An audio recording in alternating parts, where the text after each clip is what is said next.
إن هذا القرآن يهدي للتي هي أقوم ويبشر المؤمنين. اعوذ باللہ من الشیطان اللعین الرجیم. بسم اللہ الرحمن الرحیم.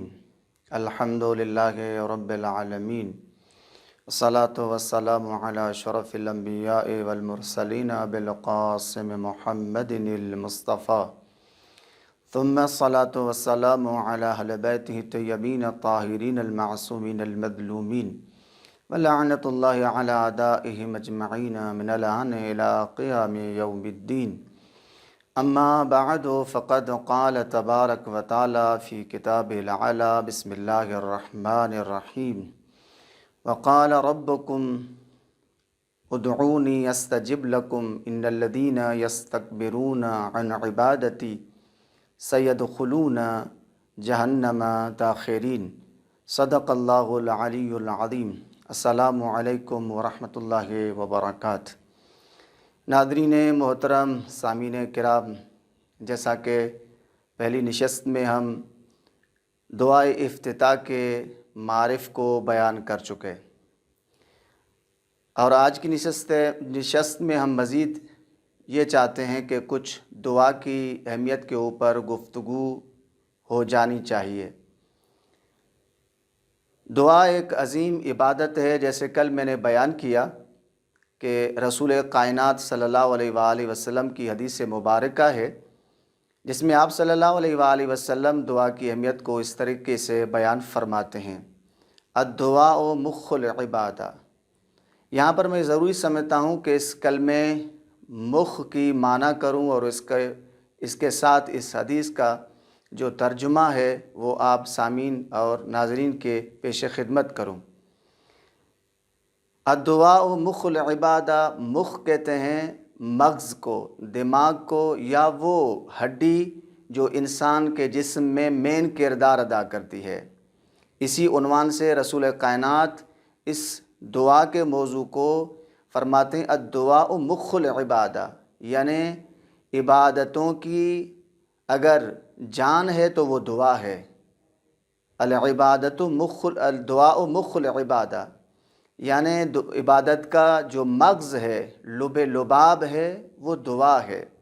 اور ماہ مبارک رمضان بندگی، عبادت اور پروردگار کے سامنے جھکنے کا مہینہ ہے.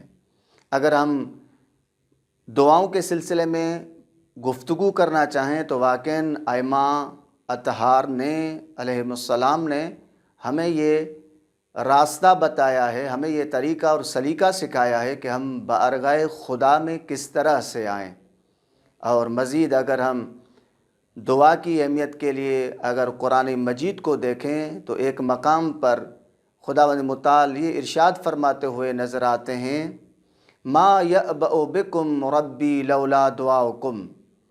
انہیں کہہ دو کہ تمہارے پروردگار کو کسی چیز کی پرواہ نہیں ہے، فقط یہ کہ اگر تمہاری دعا نہ ہوتی.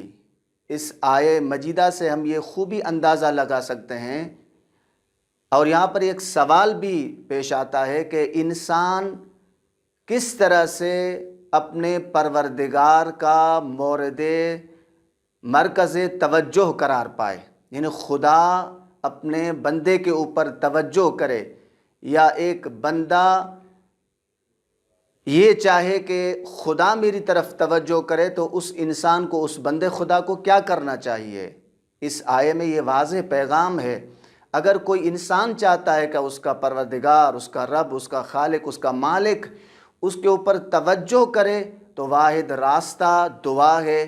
جب بارگاہ الہی میں یہ جا کر دعا کرے گا تو یہ مورد توجہ پروردگار ٹھہرے گا یہ انسان. تو اسی عنوان سے آپ دیکھ لیں اس آیے مجیدہ میں بہترین انداز سے یہ بیان کیا گیا ہے، واضح الفاظ سے بیان کیا گیا ہے کہ اگر کوئی انسان چاہتا ہے کہ مورد توجہ پروردگار قرار پائے تو وہ دعا کرے. اور دوسرے مقام پر حدیث میں ہے کہ الدعاء ہی العبادۃ الکبریٰ. دعا ایک بڑی عبادت ہے. اور دوسری حدیث میں ہے، دوسرے مقام پر فرماتا ہے کہ الدعاء افضل الاعمال فی الارض الدعاء، حدیث مبارکہ ہے یہ کہ روئے ارض پر، روئے زمین پر اگر کوئی افضل ترین عبادت ہے تو وہ دعا ہے۔ اسی لیے انسان کو بارگاہ الہی میں دعا کرنا چاہیے، اور دعا وہ ایک ایسا ہتھیار ہے۔ اگر ہم مادی دنیا میں آئیں اور گفتگو کریں کہ جب انسان کے اوپر اگر کوئی حملہ کرتا ہے تو انسان دفاع کرتا ہے، اور دفاع کے لیے واحد چیز جو انسان کے پاس ہے، بہترین طریقے سے اپنا دفاع کر سکتا ہے، وہ اسلحہ ہے، ہتھیار ہے۔ اسی لیے مانوی دنیا میں انسان اگر دفاع کرنا چاہے تو اس کے پاس کون سا اسلحہ ہونا چاہیے جس کے ذریعے سے وہ اپنا دفاع کر سکے؟ فرماتے ہیں الدعاء سلاح المومن، مومن کا بہترین اسلحہ دعا ہے۔ جب مادی دنیا میں انسان اسلحے کے بغیر دفاع نہیں کر سکتا تو مانی دنیا میں بھی انسان اسلحے کے بغیر دفاع نہیں کر سکتا، کیونکہ انسان کی روح جب تھک جاتی ہے تو مین واحد راستہ یہی ہے کہ انسان اللہ کی بارگاہ میں آ جائے اور دعا کرے، تاکہ اس کی روح کی تھکاوٹ جو ہے وہ تھکان اتر جائے، اور خدا یہی چاہتا ہے کہ اس کا بندہ اس کی بارگاہ میں ہمیشہ آئے اور اس سے مانگے، اور خدا نے اپنے اوپر یہ واجب قرار دیا ہے جو بھی اس سے مانگے گا خداوند متعال اس انسان کو عطا کرے گا۔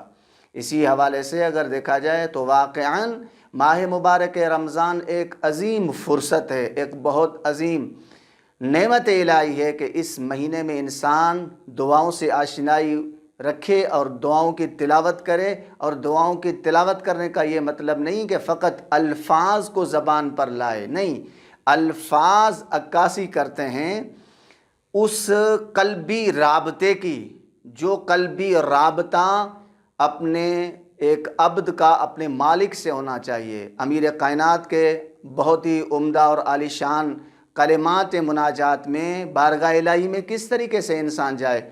فرماتے ہیں اس طریقے سے انسان کو جانا چاہیے، الہی انت الخالق و انا المخلوق، اے پروردگار تو میرا خالق ہے، میں تیری مخلوق ہوں، وانت المالک و انا المملوک، اور پروردگار تو میرا مالک ہے، میں تیری ملکیت اور مملوک ہوں، وانت الرب وانا العبد، تو میرا پروردگار ہے، میں تیرا بندہ ہوں۔ اظہار بندگی کرے انسان۔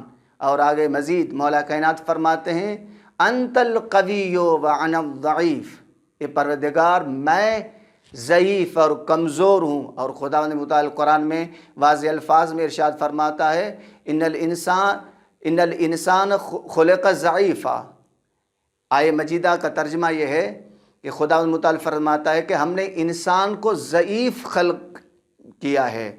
جب انسان ضعیف خلق ہوا ہے تو اس انسان کو ایک قوی قدرت کی ضرورت ہے، ایسی ذات کی ضرورت ہے جو قوت رکھتی ہو، جو طاقت رکھتی ہو، جو اس کو اس ضعف سے اٹھا کر اور قوت کے دائرے میں لے آئے، اور اس کو پستی سے نکال کر بلندی کی طرف لے آئے، اور اس کو نقص سے نکال کر کمال کی طرف لے آئے۔ لہٰذا ضروری ہے کہ اس ماہ مبارک رمضان میں خاص طور پر ہمارے جوان اور نوجوان دعاؤں سے آشنا ہوں، دعاؤں کو قلبی رابطہ قرار دیتے ہوئے اپنے خالق کے ساتھ اس انداز میں دعاؤں کی تلاوت کرنا چاہیے، اور دعاؤں کے جتنے معارف ہیں ان سے آشنا ہونا چاہیے۔ انشاءاللہ انہی کلمات سے ہم آپ سے اجازت چاہتے ہیں، اور اگلی نشست میں انشاءاللہ نئے موضوعات اور نئی گفتگو کے ساتھ آپ کی خدمت میں پیش خدمت ہوں گے۔ والسلام علیکم ورحمۃ اللہ وبرکاتہ۔